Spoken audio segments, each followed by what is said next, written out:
Good morning everyone. Targeted MCQ multiple choice question के अंतर्गत यह हमारा दूसरा एपिसोड है। इस टारगेटेड एमसीक्यू प्रोग्राम के तहत हम लोग जो भी जीएस के टॉपिक्स को कवर कर रहे हैं वो टॉपिक हम लोग सेम रख रहे हैं, परंतु उसमें जो प्रश्न पूछे जा सकते हैं उसके पैटर्न को अलग अलग आधार पर बना करके उसे सॉल्व कर रहे हैं और समझने की कोशिश कर रहे हैं कि अगर टॉपिक एक ही हो तो उससे फैक्चुअल प्रश्न कैसे पूछे जा सकते हैं, कथन वाले सवाल कैसे पूछे जा सकते हैं, कथन और कारण से संबंधित सवाल कैसे पूछे जा सकते हैं और मैचिंग वाले सवाल कैसे पूछे जा सकते हैं। तो इन्हीं पे आधारित ये हमारा दूसरा एपिसोड है। पहले एपिसोड में हम लोगों ने बिहार के इतिहास को कवर किया था। तो आइए बिना देरी किए आगे बढ़ते हैं और शुरुआत करते हैं। आपके स्क्रीन पे पहला सवाल दिखाई दे रहा होगा कि यदि कोई वस्तु एक समान वेग से गति कर रही है तो उसका त्वरण कितना होगा। इस टॉपिक को आप लोग 9th क्लास के फिजिक्स के पुस्तक में जो गति एवं उनके नियम और बल वाला चैप्टर है वहाँ से पढ़ सकते हैं। वेग का मतलब होता है कि इकाई समय में तय किया गया विस्थापन, अर्थात वेग बराबर होता है विस्थापन बटा समय। ठीक है, और विस्थापन क्या है तो निश्चित दिशा में तय की गई दूरी को ही हम लोग विस्थापन कहते हैं। जैसे अगर ए से बी तक गए, ठीक है, और ये 10 मीटर है तो ये पथ है, कोई रास्ता है, इसकी टोटल जो लंबाई होगी, लेंथ जो होगी, उसको हम लोग दूरी कहते हैं। ठीक है, इसमें दिशा का कोई महत्व नहीं होता है, लेकिन इसी दूरी के साथ अगर दिशा को जोड़ दिया जाए, दिशा को ऐड कर दिया जाए तो वो विस्थापन हो जाता है। इसीलिए निश्चित दिशा में तय की गई दूरी को हम लोग विस्थापन कहते हैं। और वेग क्या है, इकाई समय में तय किया गया विस्थापन, यानी विस्थापन और समय के अनुपात को हम लोग वेग कहते हैं। अगर समान समय में विस्थापन अगर समान होगा तो उसी को हम लोग एक समान वेग कहते हैं। ठीक है, समझने की कोशिश कीजिए कि 1 सेकेंड में 5 मीटर प्रति सेकेंड नॉर्थ डायरेक्शन में, तो अगले भी 1 सेकेंड में व्यक्ति 5 मीटर पर सेकेंड नॉर्थ डायरेक्शन में जा रहा है। और देखिएगा यहाँ पर आप लोग हमेशा पढ़ेंगे कि चाल का जो एसआई मात्रक होता है मीटर प्रति सेकेंड होता है। अगर इसमें हम लोग दिशा को जोड़ दें, दिशा को बता दें, तो ये हमारा वेग का एसआई मात्रक हो जाता है। तो इस तरह यहाँ पर कह रहा है कि एक समान वेग, यानी कि प्रति सेकेंड या प्रति जो समय है उसमें समान विस्थापन के साथ ही आगे बढ़ रहा है, तो उसका त्वरण कितना होगा। यहाँ पर आपको त्वरण के बारे में बताना है। तो थोड़ा सा त्वरण को भी समझ लेते हैं हम लोग। इसको मैं साइड में कर देता हूँ। त्वरण का मतलब जो होता है A = v - u/t। और त्वरण जो है वो वेग में परिवर्तन की दर है। वेग में समय के साथ जो परिवर्तन हो रहा है उसी को त्वरण कह रहे हैं। जैसे अगर कोई व्यक्ति 1 सेकेंड में 5 मीटर प्रति सेकेंड नॉर्थ डायरेक्शन में जा रहा है, फिर अगले 1 सेकेंड में वो 5 मीटर प्रति सेकेंड नॉर्थ डायरेक्शन में जा रहा है, तो देखिए ये रुक गया, उसके बाद 1 सेकेंड के बाद रुक गया, तो ये आपका u हो गया, ये आपका v हो गया, यानी कि ये प्रारंभिक वेग, ये अंतिम वेग। और दोनों का डिफरेंसेस निकालेंगे तो सेम 5 से 5 कैंसिल करेंगे तो 0 हो जाएगा ना। तो इस तरह आपको यह पता चला कि इसका जो सही आंसर होगा वो हो जाएगा आपका 0 हो जाएगा। सी इसका करेक्ट आंसर हो जाएगा। आगे बढ़ते हैं, 2 नंबर सवाल को देखते हैं। यहाँ पर दिया हुआ है कि न्यूटन के किस नियम को जड़त्व का नियम कहते हैं। तो आपको पता है कि न्यूटन ने 3 नियम दिए थे, गति का प्रथम नियम, द्वितीय नियम और तृतीय नियम। तो प्रथम नियम को ही जड़त्व का नियम कहा जाता है। किसी वस्तु का अगर मास ज़्यादा है तो उसका इनर्शिया यानी कि जड़त्व अधिक होगा, और जब जड़त्व अधिक होगा तो उसको गति में लाना हो या विराम में लाना हो तो उसके लिए फोर्स भी आपको अधिक लगेगा। और आप यहाँ पर जान लीजिए कि जड़त्व के नियम भी कहते हैं प्रथम नियम, इसको गैलीलियो का नियम भी कहा जाता है। अब हम लोग 3 नंबर सवाल देखते हैं कि संवेग मोमेंटम का मात्रक क्या होता है। तो इसका जो मात्रक होता है संवेग बराबर द्रव्यमान गुणे वेग। तो ये मास इंटू वी। तो आप देखिएगा इसका मात्रक निकालना है। तो मास का मात्रक हम कौन से में निकालते हैं, किलोग्राम में, और वेग का भी देखे हैं मीटर प्रति सेकेंड में निकालते हैं। तो इस तरह तीसरा का जो आंसर हो जाएगा वो आपका बी हो जाएगा। ये राशियां हैं ना, राशियों को किसी न किसी मात्रक में मापते होंगे। तो मास को हम लोग किलोग्राम में मापते हैं, इंटू है तो इंटू दे दिया यहाँ पर, और वेग को हम लोग पीछे ही देखें। वेग बराबर क्या होता है, विस्थापन बटा समय, और समय को हम लोग किस में मापते हैं, सेकेंड में, और विस्थापन को मीटर में मापते हैं। ठीक है, अब हम लोग 4 नंबर सवाल को देखते हैं कि रॉकेट का प्रक्षेपण न्यूटन के किस नियम के तहत होता है। तो ये न्यूटन के तृतीय नियम के तहत होता है, जिसे हम लोग क्रिया प्रतिक्रिया, एक्शन रिएक्शन नियम भी कहते हैं। 5 नंबर सवाल है कि बल की परिभाषा न्यूटन के किस नियम से प्राप्त होती है? तो बल की परिभाषा न्यूटन के प्रथम नियम से प्राप्त होती है, और यहीं पर इसका माप अगर पूछ देता माप, तो माप जो है वो द्वितीय नियम से प्राप्त होती है, क्योंकि F=ma जो व्यंजक है वो हम लोग सेकेंड लॉ से, द्वितीय नियम जो है न्यूटन का सेकेंड जो लॉ है वहाँ से प्राप्त करते हैं। 6 नंबर है कि जड़त्व मुख्य रूप से वस्तु के किस गुण पर निर्भर करता है? तो अभी हमने देखा था पीछे कि मास जितना ज़्यादा अधिक होगा, जड़त्व जो है इनर्शिया उतना ही अधिक होगा, और उस वस्तु को अगर विराम में है तो गति में है तो विराम में लाने के लिए अधिक बल की आवश्यकता पड़ेगी। तो जड़त्व जो है वो मास पर डिपेंड करता है, तो इसलिए इसका आंसर जो हो जाएगा वो सी हो जाएगा। मास अगर कम होगा तो जड़त्व भी कम हो जाएगा, ठीक है, और जड़त्व जब कम होगा तो फोर्स भी कम अप्लाई होगा। अब आगे बढ़ते हैं और 7 नंबर सवाल देखते हैं कि वृत्तीय गति में वस्तु की दिशा हर बिंदु पर बदलती है, इसलिए यह एक त्वरित गति है या अदिश गति है, स्थिर गति है, या इनमें से कोई नहीं है? यह एक त्वरित गति है। क्यों त्वरित गति है? कि मान लीजिए कि ये आपका एक वृत्ताकार पथ है और इस पर कोई भी ऑब्जेक्ट जो है ए है, ये मूव कर रहा है तो इधर की तरफ आ जाएगा, इधर आएगा तो इधर की तरफ आ जाएगा, इधर आ जाएगा और इधर आ जाएगा। तो इस तरह जो 7 का आंसर है वो एक त्वरित गति हो जाएगा। 8 नंबर सवाल को देखते हैं। ये कहता है कि किसी वस्तु पर लगने वाले आवेग का मान किसके बराबर होता है? तो ये संवेग में परिवर्तन के बराबर होता है। तो इसका जो आंसर हो जाएगा बाबू वो हो जाएगा ए, न त्वरण होगा, न बल होगा और ना ही वेग होगा। तो इसका जो डायरेक्ट आंसर होगा वो हो जाएगा संवेग। 9 नंबर सवाल है कि घर्षण बल हमेशा वस्तु की किस दिशा में लगती है? तो यह हमेशा वस्तु के विपरीत दिशा में लगती है। जैसे कि अगर आपका ये चप्पल है तो चप्पल में देखिएगा ये जो खाका बनाया रहता है ये घर्षण को बढ़ाने के लिए बनाया गया रहता है, तो ये गति को क्या करता है? विरोध करता है। या क्रिकेट वगैरह या जो भी प्लेयर्स होते हैं उनके जो जूते होते हैं उसमें कील लगाए गए रहते हैं, वो किस बनाए? घर्षण को बनाने के लिए। तो घर्षण जो होता है वो विपरीत होता है वस्तु की गति के। अगर वस्तु इधर गति इधर कर रहा है तो घर्षण इधर अपोजिट डायरेक्शन में लगता है। 10 नंबर सवाल है कि यदि किसी वस्तु का द्रव्यमान दोगुना कर दिया जाए, मास को 2 टाइम्स कर दिया जाए और बल वही रहेगा, तो त्वरण पर क्या प्रभाव पड़ेगा? ठीक है, तो बल वही रहेगा, मास को अगर दोगुना कर दिया जा रहा है तो आधा हो जाएगा, त्वरण जो होगा वो आधा हो जाएगा, क्योंकि A फॉर्मूला F/m होता है। आप पहले ही पढ़े हैं कि सेकेंड लॉ से हम लोग निकालते हैं F=m और a। तो त्वरण निकालना होगा तो हम क्या करेंगे? बल में मास से डिवीजन कर देंगे, ठीक है। तो त्वरण, तो ये दुगुना कर रहा है ना, तो 1/2 हो जाएगा, तो त्वरण आधी हो जाएगी। तो इस तरह ये जो आपका आंसर होगा वो सी हो जाएगा। ये 10 सवाल जो थे वो पूरी तरह से फैक्चुअल थे, यानी फैक्ट्स पर आधारित थे। अब हम आगे जो देखेंगे वो कथन आधारित सवाल को देखेंगे। तो यहाँ पर कुछ महत्वपूर्ण सूत्र दिए हुए हैं, जैसे चाल बराबर दूरी बटा समय, वेग बराबर विस्थापन बटा समय। त्वरण निकालना होगा तो A=v-u/t हो जाएगा। मास निकालना हो तो F=ma। आने वाले वीडियो में हम लोग इससे न्यूमेरिकल्स भी देखेंगे। संवेग जो होगा वो mv हो जाएगा, m/v के बराबर हो जाएगा। अब 11 नंबर सवाल देखते हैं। दूरी और विस्थापन के संदर्भ में आपको समझना है। तो दूरी क्या है? निश्चित तय की गई पथ की लंबाई, और विस्थापन निश्चित दिशा में। दिशा जब आ जाएगा तो विस्थापन हो जाएगा, दिशा जब नहीं रहेगा तो, और दोनों का ऐसा ही मात्रक जो होगा वो मीटर ही होगा, ठीक है। अब सवाल पढ़ते हैं और समझने की कोशिश करते हैं। कह रहा है कि दूरी एक अदिश राशि है। अदिश राशि उस राशि को बोलते हैं जिसमें दिशा नहीं होती है, तो सही बात है। जबकि विस्थापन एक सदिश राशि है, और सदिश राशि उसे बोलते हैं जिसमें परिमाण भी हो और दिशा भी हो। तो विस्थापन एक, क्योंकि निश्चित दिशा डेफिनेशन से ही पता चल जा रहा है। दूसरा है कि किसी वस्तु द्वारा तय की गई दूरी हमेशा विस्थापन के बराबर या उससे अधिक होती है, सही है। विस्थापन जो है, विस्थापन का जो मान है बाबू वो पॉजिटिव भी हो सकता है, निगेटिव भी हो सकता है और जीरो भी हो सकता है। आगे देखेंगे कि कैसे जीरो भी हो सकता है। तो ये दूसरा स्टेटमेंट भी सही है। पहला स्टेटमेंट सही, दूसरा स्टेटमेंट सही। अब तीसरा पढ़ते हैं।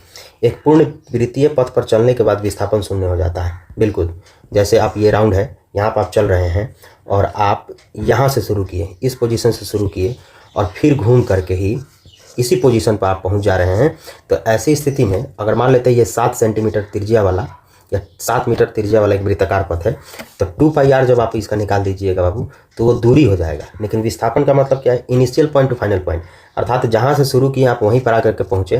तो ऐसी स्थिति में विस्थापन का मान हमेशा जीरो हो जाएगा। तो ये भी स्टेटमेंट आपका जो है वो सही हो जाएगा। तो इस तरह इसका जो करेक्ट आंसर है वो डी हो जाएगा। डी इसका सही उत्तर हो जाएगा, ठीक है। अब आगे बढ़ते हैं। एक 12 नंबर सवाल को देखते हैं। न्यूटन के गति के प्रथम नियम के बारे में निम्नलिखित कथनों पर विचार करना है। यह नियम जड़त्व को परिभाषित करता है। सही है ये स्टेटमेंट, ये आपका स्टेटमेंट जो है वो सही है। दूसरा है कि विराम का जड़त्व किसी वस्तु की वह प्रवृत्ति होती है जिसके कारण वह अपने विराम अवस्था का परिवर्तन का विरोध करता है। ठीक है, तो ये भी स्टेटमेंट जो है आपका वो सही है। और तीसरा है जड़त्व वस्तु के वेग पर नहीं, अभी हम लोग देखे हैं ना, द्रव्यमान पर निर्भर करता है। जितना अधिक द्रव्यमान होगा जड़त्व बाबू उतना ही अधिक होगा, और वैसी वस्तु को गति या विराम में लाने के लिए फोर्स भी अधिक लगेगा। तो इस तरह जो इसका सही उत्तर हो जाएगा वो हो जाएगा आपका ए। 13 नंबर सवाल देखते हैं कि 13 नंबर सवाल कर रहा है त्वरण के संदर्भ में। तो त्वरण a = v - u/t, अर्थात वेग में परिवर्तन की दर को समय के साथ हम लोग त्वरण कहते हैं। इतना पता है हमें, पहले भी मैंने समझाने की कोशिश किया है। अब इसमें पढ़ते हैं। किसी वस्तु का वेग समय के साथ घट रहा है तो त्वरण जो होगा वो निगेटिव हो जाएगा और इसे हम मंदन कहते हैं। ये स्टेटमेंट एकदम सही है। जब माइनस में आता है तो उसे मंदन कहते हैं। दूसरा स्टेटमेंट इसमें है कि एक समान वृत्तीय पथ में चाल स्थिर रहती है लेकिन वेग बदलते रहता है। ये पॉइंट आप यहाँ पर समझ लीजिए। यहाँ पे मैं समझा देता हूँ आपको कि जैसे ये वृत्ताकार पथ है, ठीक है ना, तो चाल स्थिर रहे ये ठीक है, लेकिन वेग जो इसका बदलते रहेगा, क्योंकि बदलती रहेगी। क्यों बदलती रहेगी? क्योंकि देखिए आप यहाँ से हमने शुरू किया तो अब उसकी चाल एक समान रहेगी। वेग इसलिए बदलेगा क्योंकि ए जब इधर की तरफ जा रहा है तो इधर डायरेक्शन हो जाएगा, ए जब इधर की तरफ जाएगा तो इधर डायरेक्शन हो जाएगा, इधर की तरफ जाएगा तो इधर डायरेक्शन हो जाएगा, और इधर की तरफ जाएगा तो इधर डायरेक्शन हो जाएगा। अर्थात वृत्तीय पथ पर अगर कोई भी वस्तु एक समान चाल से घूम रही हो, चाल हमेशा उसका स्थिर रहेगा, लेकिन वेग जो है वो परिवर्तित होता रहेगा क्योंकि इसका डायरेक्शन जो है, दिशा वो चेंज होते रह रहा है। तीसरा सब जो स्टेटमेंट है वो हम लोग देखते थे, ये भी सही हो गया। त्वरण का देखिए, त्वरण का एसआई मात्रक मीटर प्रति सेकंड नहीं होता है, मीटर प्रति सेकंड स्क्वायर होता है, ठीक ना, मीटर प्रति सेकंड स्क्वायर होता है। तो इस तरह आप देख रहे हैं कि तीसरा गलत है, तो इसका सही उत्तर जो हो जाएगा वो 1 और 2 होगा। अब हम लोग 14 नंबर सवाल देखते हैं, संवेग। इसमें कह रहा है कि संवेग के बारे में आपको कथनों पर विचार करना है और सही कूट का चयन करना है। ठीक है, तो सही कूट का चयन करना है। तो यहाँ पर देखिए, किसी वस्तु का संवेग उसके द्रव्यमान और वेग, तो अभी देखें ना m × v, तो ये पहला स्टेटमेंट आपका जो है वो सही हो जाएगा। ठीक है, दूसरा संवेग एक अदिश राशि है, अदिश राशि नहीं होगा क्योंकि वेग इसमें है और वेग जो है वो सदिश राशि है ना, वेग जो है वो सदिश राशि है। और जब वेग जब सदिश राशि है और वेग के मिलने से संवेग बन रहा है तो ये भी एक सदिश राशि होगा। इसमें दिशा होता है, यहाँ पर दिखा है ना कि परिमाण नहीं, दिशा का भी इसमें महत्व होता है। तो इसलिए दूसरा स्टेटमेंट जो है वो आपका गलत हो जाता है। और तीसरा स्टेटमेंट पढ़ते हैं कि यदि दो वस्तुओं का संवेग समान है तो हल्की वस्तु का वेग भारी वस्तु से अधिक होगा। तो ये भी स्टेटमेंट आपका सही है। तो इस तरह जो इसका आंसर होगा वो सी हो जाएगा। तो 14 का जो आपका आंसर है वो बाबू सी हो जाएगा। 1 और 3, 2 वाला गलत है। अब 15 नंबर सवाल कि न्यूटन के सेकंड लॉ को पढ़ना है और बल के संदर्भ में इस पर विचार करना है। ठीक है, संवेग परिवर्तन की दर जो होती है, संवेग परिवर्तन की जो दर होती है वो बल के समानुपाती होती है। एकदम सही है। तो ये स्टेटमेंट आपका जो है वो करेक्ट है। बल का मान द्रव्यमान और त्वरण के गुणनफल है, जो सेकंड लॉ से हमको प्राप्त होता है, F = m में, यह भी बात सही है। और द्वितीय नियम से बल का परिमाण यानी कि माप प्राप्त होता है, कितना फोर्स लगेगा, यही रहा, इधर फार्मूला रहा। तो ये भी सही है। तो इस तरह ही इसका जो आंसर होगा वो डी हो जाएगा। 16 नंबर सवाल देखते हैं, क्रिया और प्रतिक्रिया, जिसे न्यूटन का थर्ड लॉ बोलते हैं, एक्शन रिएक्शन लॉ। तो इसको समझने की कोशिश करते हैं। कह रहा है कि क्रिया और प्रतिक्रिया बल हमेशा एक ही वस्तु पर कार्य करता है।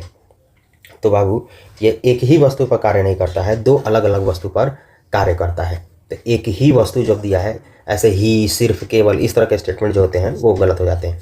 तो एक गलत हो गया तो आप ऐसे भी इस ऐसे कैंसिल कर करके आप बता सकते थे कि इसका आंसर जो होगा वो ए हो जाएगा। लेकिन फिर भी हम लोग स्टेटमेंट पढ़ते हैं दूसरा। तो पहला हमारा गलत हो गया। क्रिया और प्रतिक्रिया परिमाण में समान लेकिन दिशा में विपरीत होते हैं। एकदम सही है। जैसे रॉकेट है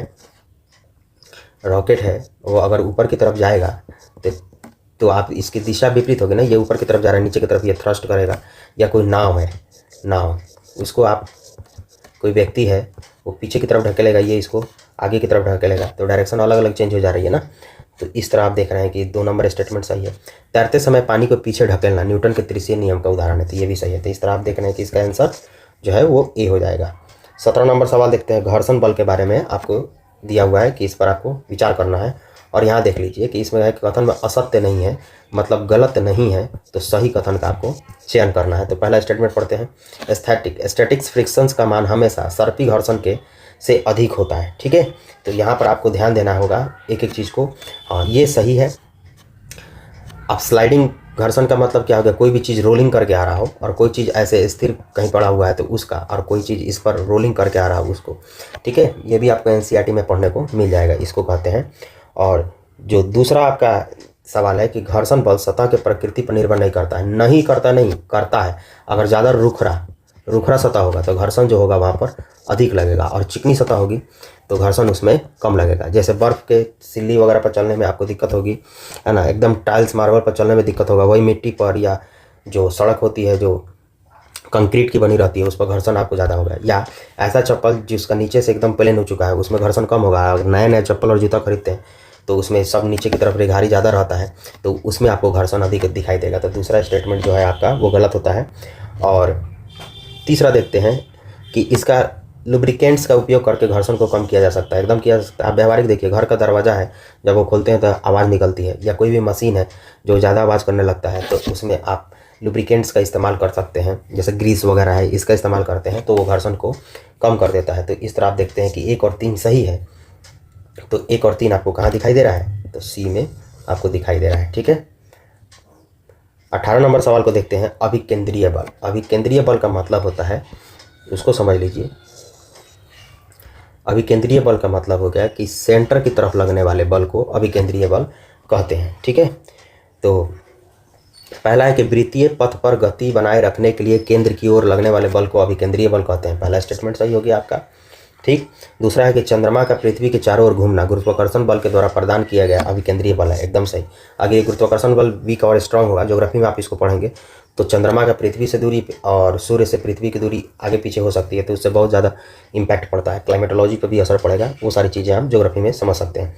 और तीसरा है कि अभिकेंद्रीय बल की दिशा हमेशा केंद्र से बाहर की ओर होती है ना, बाहर लिख दिया, अंदर की ओर होती है कि हमेशा केंद्र की ओर होती है, तो तीसरा स्टेटमेंट गलत हो गया। तो इस तरह आप देख रहे हैं कि इसका जो सही उत्तर होगा वो हो जाएगा आपका बी हो जाएगा। ठीक है, 19 नंबर सवाल को देखते हैं। कह रहा है कि आवेग, इम्पल्स के बारे में आपको विचार करना है और इसका सही उत्तर बताना है। बहुत कम समय के लिए लगने वाले बड़े बल को आवेग कहते हैं, एकदम सही। आवेग जैसे किसी को गुस्सा दीजिएगा तो गुस्सा आ जाता है, बहुत कम समय के लिए आता है, उसी से रिलेट कर लीजिए। क्रिकेट खिलाड़ी गेंद को लपकते समय हाथ को पीछे खींचता है ताकि आवेग का प्रभाव कम हो सके, ये भी स्टेटमेंट आपका सही है। और सही कथन इसमें चुनना है ना, तो ध्यान रहना चाहिए। और जो तीसरा है कि आवेग का मात्रक जो होता है न्यूटन इंटू सेकेंड होता है, तो ये भी स्टेटमेंट सही है। तो इस तरह आपका जो सही उत्तर हो जाएगा वो हो जाएगा बाबू आपका डी। ठीक है, 20 नंबर देखते हैं। संवेग संरक्षण के नियम पर आधारित है ये सवाल और इसको समझना है। यदि बाहरी बल शून्य हो जाए तो किसी निकाय का कुल संवेग स्थिर होता है, तो ये स्टेटमेंट सही है, ये भी आपको एनसीईआरटी में मिल जाएगा। और रॉकेट का उड़ान संवेग संरक्षण के सिद्धांत पर होता है, ये भी लाइन आपको एनसीईआरटी में मिल जाएगी, ये भी सही है, ये भी सही है, ये भी सही है।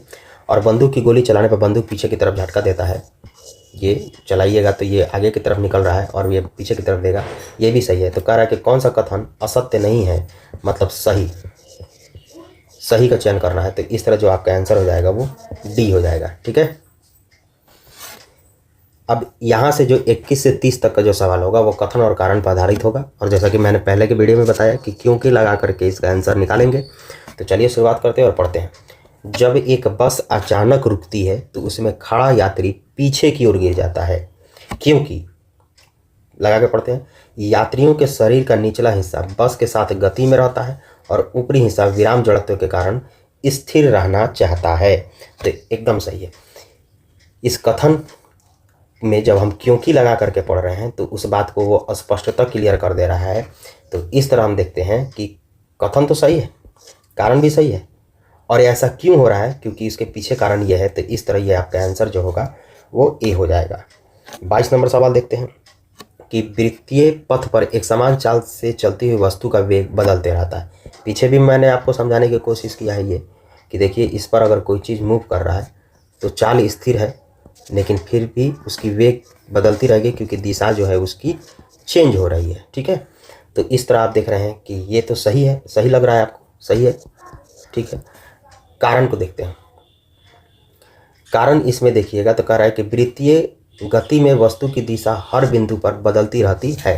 ठीक है, तो इस तरह आप देख रहे हैं कि ऐसा वेग इसलिए बदलते रहता है क्योंकि दिशा हर बिंदु पर बदल रहा है। तो कारण जो है वो कथन की व्याख्या कर रहा है, तो इस तरह जो इसका आंसर हो जाएगा वो ए हो जाएगा।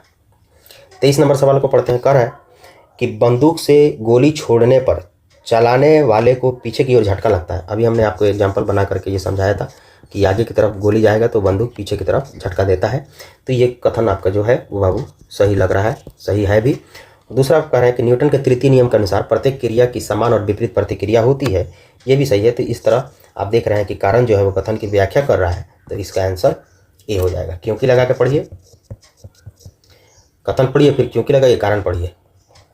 24 नंबर जो सवाल है वो कह रहा है कि भारी वस्तु का जड़त्व हल्की वस्तु की तुलना में अधिक होता है। अभी हमने देखा ना कि जड़त्व इनर्शिया जो है वो किस पर डिपेंड करता है, मास पर, मास पर डिपेंड करता है। तो मास जितना अधिक होगा जड़त्व भी उतना ही अधिक होगा। किसी वस्तु का जड़त्व उसके द्रव्यमान का सीधा समानुपाती होता है, ठीक है, इनर्शिया का सीधा समानुपाती। मास अधिक तो जड़त्व अधिक, मास कम तो जड़त्व कम, ठीक है। तो इसका आंसर जो है वो ए हो जाएगा। 25 नंबर सवाल देखते हैं कि एक क्रिकेट खिलाड़ी जो है तेजी से आती हुई गेंद को पकड़ते समय हाथ को पीछे की तरफ खींचता है, ठीक है, क्योंकि ऐसा करने से गेंद के रुकने की समय बढ़ जाती है और हाथों पर लगने वाला बल कम हो जाता है, इसलिए पीछे खींचता है। तो ये भी कारण जो है इस कथन की व्याख्या करता है, तो इसका आंसर ए हो जाएगा। 26 नंबर है कि घर्षण एक आवश्यक बुराई है, ठीक है, क्योंकि घर्षण से ऊर्जा की हानि होती है और मशीनें घिस जाती है, लेकिन इसके बिना हम चल नहीं सकते हैं। एकदम सही। अभी हमने चप्पल का उदाहरण दिया था और मशीन वगैरह का उदाहरण दिया था। कारण जो है वो कथन की व्याख्या कर रहा है, तो इसका आंसर ए हो जाएगा। 27 नंबर सवाल देखते हैं कि यदि किसी वस्तु पर लगने वाला कुल बाहरी बल शून्य हो जाए तो त्वरण भी शून्य हो जाएगा, बिल्कुल शून्य हो जाएगा। और न्यूटन के द्वितीय नियम से बल द्रव्यमान और त्वरण के गुणनफल के बराबर होता है। तो ये हम लोग पढ़े ना कि F=ma, ठीक है। तो जो कारण है वो कथन की व्याख्या करता है, क्योंकि लगा के पढ़िए। तो इस तरह आपको पता चल रहा है कि इसका जो आंसर होगा वो ए हो जाएगा।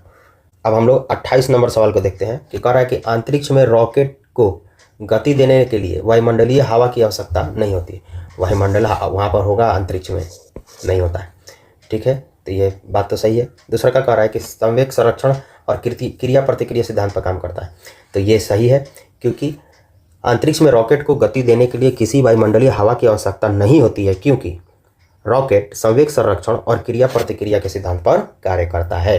क्योंकि लगाया तो मिल गया ना स्पष्टता। तो इसका आंसर आपका जो है बाबू वो ए हो जाएगा। आगे बढ़ते हैं और 29 नंबर सवाल को देखते हैं। 29 नंबर सवाल कह रहा है कि गीले कपड़े को सुखाने के लिए उन्हें झटकने पर पानी की बूंदें अलग हो जाती है। झटकने पर कपड़ा गति में जाता है और पानी की बूंदें जड़त्व के कारण स्थिर रहते हैं। एकदम सही है। तो ये क्योंकि जब लगाकर पढ़ेंगे तो आपको स्पष्टता इसकी जानकारी हो जाएगी। और ये जड़त्व के नियम का एग्जाम्पल है। जैसे आपकी किताबों में दिया होगा ना कि चादर है, उसको झटकते हैं तो धूल कण नीचे गिर जाता है, उसी को चेंज करके यहाँ पर गीला कपड़ा और पानी का बूंद डाल दिया गया है। अब 30 नंबर सवाल देखते हैं कि विस्थापन का मान तय की गई दूरी से कभी भी अधिक नहीं हो सकता है, ठीक है। और विस्थापन दो बिंदुओं के बीच की न्यूनतम दूरी होती है, initial point two final point. तो ये कारण जो है इस कथन की व्याख्या कर रहा है, इसलिए इसका जो आंसर होगा वो ए हो जाएगा। जैसे मान लीजिए कोई 3 मीटर इधर की तरफ चला और 4 मीटर इधर की तरफ चला, तो 3 मीटर और 4 मीटर तो डिस्टेंस हो जाएगा 7 मीटर। लेकिन जब डिस्प्लेसमेंट निकालिएगा तो 3 त्रिका 9, 4 चौका 16, 9 16 25, 5 हो जाएगा। तो विस्थापन 5 हो गया ना। अब 31 से जो आगे का सवाल होगा वो मैचिंग वाला होगा, और यहाँ पर हम लोग मैचिंग करके ये समझने की कोशिश करेंगे कि एक ही टॉपिक से कैसे सवाल हो सकते हैं। तो बल, ठीक है, बल का एसआई मात्रक जो होता है वो न्यूटन होता है। तो ए का 2 हो जाएगा। तो ए का 2 जहाँ जहाँ दिखाई दे रहा है उसको छोड़कर बाकी को कैंसिल कर दीजिए। त्वरण का मीटर प्रति सेकंड होता है, स्क्वायर, मीटर प्रति सेकंड स्क्वायर। तो देखिएगा सी का 4 हो गया ना। तो सी का 4 कहाँ दिखाई दे रहा है, देखिए यहाँ भी, इसमें भी है और इसमें भी है, ठीक है। वेग का क्या होता है, वेग का होता है मीटर प्रति सेकंड। तो डी का 1, तो डी का 1 किधर दिखाई दे रहा है, ए में दिखाई दे रहा है। तो इस तरह आपका जो आंसर होगा वो ए हो जाएगा। 32 नंबर न्यूटन के नियम और उनके उदाहरण को आपको समझना है और बताना है कि कैसे क्या कर रहा है। तो अभी देखिए रॉकेट ऊपर जाता है न्यूटन के तृतीय नियम से, तो सी का 1 हो जाएगा। तो आप देख रहे हैं कि सी का 1, तो सी का 1 कहाँ दिखाई दे रहा है, तो ये कैंसिल हो गया, ये कैंसिल हो गया, ये कैंसिल हो गया, ठीक है। तो आपका जो आंसर हो जाएगा वो ए हो जाएगा। और बाकी को आप यहाँ पर मैच कर सकते हैं। ए का 2 हो जाएगा और बी जो है वो 4 हो जाएगा, ठीक है। 33 नंबर है कि गति के प्रकार उनकी परिभाषाओं को समझना है। तो यहाँ पर देखिएगा एक समान समय में समान दूरी, तो ए का 2 हो गया। तो ए का 2 ये इसमें नहीं है, इसमें नहीं है, वृत्तीय गति केंद्र की ओर लगता है बल, अभी देखे थे ना ये, अभी केंद्रीय बल, इस पर कोई चलेगा तो केंद्र की ओर, तो डी का 3 हो जाएगा। तो डी का 3 आपको यहाँ भी है और वहाँ भी है। त्वरित गति, तो त्वरित गति जो है वो समय के साथ वेग में बढ़ना को ही त्वरित गति कहते हैं। तो ए का 2 ठीक, बी का 1 ठीक, और डी का 3 ठीक। तो आपका जो आंसर हो जाएगा वो हो जाएगा आपका ए हो जाएगा। ठीक है। अब 34 नंबर सवाल है कि यहाँ पर जड़त्व का प्रकार दिया हुआ है और यहाँ पर स्थिति दिया हुआ है, इनको आपको मैच करना है और इसका सही जवाब आपको बताना है। तो विराम जड़त्व, डंडे पर मारने पर कबल का गिर जाना, तो ये सही है। गति जड़त्व, चलती ट्रेन से कूदने पर आगे की तरफ, तो ये आपका आंसर आपका ए दिखाई दे रहा है कि बी का 3 हो गया। तो ठीक है, बी का 3 यहाँ पर है। तो ये 35 नंबर सवाल है कि संतुलित बल, तो वस्तु की आकृति बदल सकता है परंतु गति नहीं। तो ए का 2 हो जाएगा, ये कैंसिल, ये कैंसिल, ये कैंसिल। तो इसका आंसर आपको ए दिखाई दे रहा है। बाकी का भी है, आप देख लीजिए कि असंतुलित बल, वस्तु की दिशा में परिवर्तन, वस्तु की गति या दिशा में परिवर्तन लाना। ठीक है। घर्षण बल हमेशा विपरीत लगता है, और ये इसका हो गया। तो ये रहा आज का सवाल। वीडियो अच्छी लगा हो तो लाइक करें, शेयर करें, सब्सक्राइब करें। Thank you.